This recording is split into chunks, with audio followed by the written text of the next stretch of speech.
Hello everyone! In this video, I'll show you how to link your Oyster card with Railcard.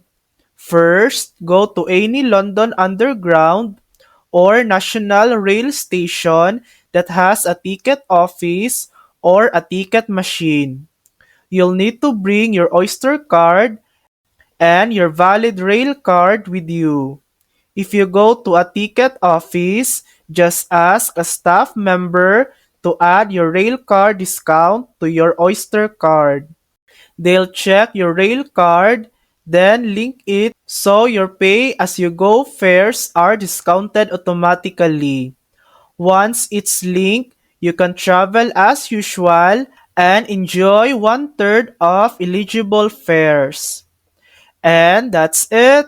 That's how you link an Oyster card with a Rail card easily. Thanks for watching! If this video helped you, please like and subscribe for more helpful tutorials.